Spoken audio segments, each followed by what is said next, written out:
घड़ी बनी मौत का कारण। घटना कोतवाली छिबरा मऊ के अंतर्गत कसावा चौकी का है। गांव पश्चिमी मड़ैया का रहने वाला कक्षा 9 का छात्र दिलशान उर्फ राजा को विद्यालय के प्रधानाचार्य ने किसी लड़की के बैग में घड़ी रखने की बात कह उसके साथ पिटाई कर दी। पूरा मामला आरएस विद्यालय कसावा का है। विद्यालय के प्रधानाचार्य ने उसके साथ पिटाई कर दी। पिटाई इतनी कि उसकी हालत खराब हो गई, जिसके बाद छात्र के घर वालों ने उसकी हालत खराब देख कसावा के किसी प्राइवेट डॉक्टर को दिखाया, जिसके बाद डॉक्टर ने उसे रेफर कर दिया। जिसके बाद परिजनों ने उसे 100 सैया अस्पताल छिबरा मऊ में भर्ती कराया। हालत में सुधार न आने के कारण वहां से उसे कानपुर रेफर किया गया, जहां पर इलाज के दौरान कक्षा 9 के छात्र दिलशान उर्फ राजा की मृत्यु हो गई, जिसकी उम्र 15 वर्ष है। यहाँ सामने विद्यालय है आरएस इंटर कॉलेज, उसमें ये बेटा दाखिला के लिए उस विद्यालय में गया और 1-2 दिन पहले भी गया। दाखिला एक दिन में नहीं हो जाता है, लास्ट में गया तो वहाँ पर कोई मोटिव बना के किसी तरीके से उस पर घड़ी चोरी का आरोप लगाया। किसी लड़की की घड़ी थी, डीपली मुझे जानकारी नहीं, जो बताया गया कि वो घड़ी चोरी का आरोप लगाकर और 3 लड़कों को, एक लड़का था बेंचेलाल पाल का इसी गांव का निवासी, एक लड़का था जसोदा शर्मा का और एक लड़का राजा ये जहांगीर खां का, इसका नाम कुछ और है, राजा गांव में कहते हैं। तो उन लड़कों को हल्का पीट पाट के बाहर निकाल दिया। इस लड़के को वो अपने जो विद्यालय का जो कक्ष है, कार्यालय, उसमें ले गए, उसको बंद करके।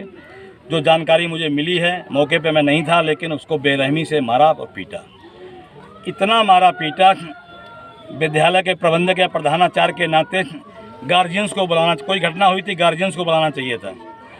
कानून हाथ में लेने की क्या आवश्यकता, या पुलिस को सौंपते।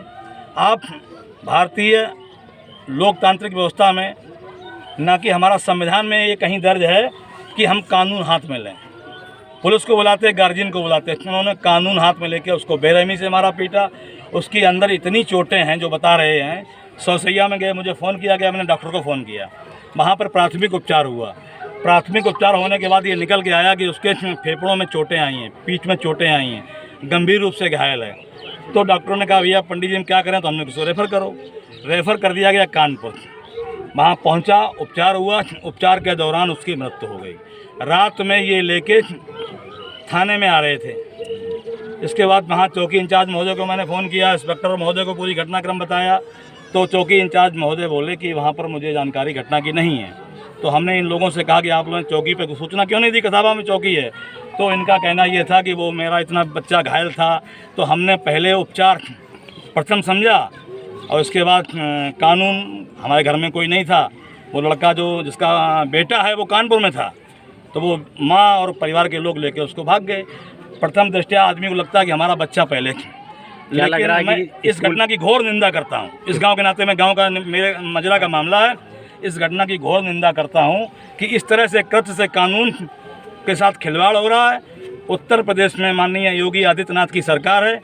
कानून किसी को हाथ में लेने का अधिकार नहीं है, चाहे वो किसी जाति विशेष का हो, ब्राह्मण से लेकर वाल्मीकि तक, चाहे वो किसी धर्म और संप्रदाय का हो। कानून का राज स्थापित है भारतीय जनता पार्टी की सरकार में, माननीय योगी आदित्यनाथ की सरकार। स्कूल के लोग यहाँ पर। अपडेट मीडिया के लिए कन्नौज से यश त्रिपाठी की रिपोर्ट।